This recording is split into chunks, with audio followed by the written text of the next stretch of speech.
हळदीचं दूध daily use करणं, तर तसे काही फार गरज नसते की हळदीचा डेली यूज मध्ये तुम्ही वापर करा. की जेव्हा आपण जेवण असतो आणि तुम्ही जसं सांगितलं की जेवताना मध्ये मध्ये पाणी पिलं पाहिजे. बरोबर. तर माझ्या मते भूक जेव्हा आपल्याला लागते तेव्हा आपला जठराग्नी प्रज्वलित झालेला असतो, बरोबर. आपल्या शरीरातला अग्नी, आणि त्याच्यामुळे आपल्याला भूक लागलेली असते. बरोबर. पण असं होतं का त्याच्यामध्ये की आपण जसं जेवणाच्या मध्ये मध्ये पाणी पितोय तर आपलं ऑलरेडी जठराग्नी प्रज्वलित झालेला आहे आणि त्याच्यामध्ये आपण पाणी पिलं की तो परत शांत वगैरे होतो, असा काही प्रकार आहे का की फक्त गैरसमज आहे? तर त्याच्यावर ताकासारखं उत्तम औषध नाही.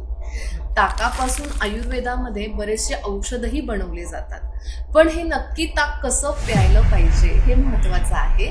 आंबा असं एकच फळ आहे ज्याच्यामध्ये आपण दूध मिक्स करू शकतो, तर ह्याच्या मागे काय कारण आहे? मोस्टली जे जिमला जाणारी मुलं आहेत, टीनेजर्स आहेत, त्यांना डायजेशन इश्यूज, कॉन्स्टिपेशन इश्यूज आणि skin problem, mostly acne, pimple, psoriasis मध्येही ते कन्वर्ट होतात. आणि जेव्हा मी हिस्ट्री घेते की बाबा हे असं का होतं, तर कळतं की नाही ह्यांनी हे फॉलो केलेलं आहे की जे चुकीचं आहे.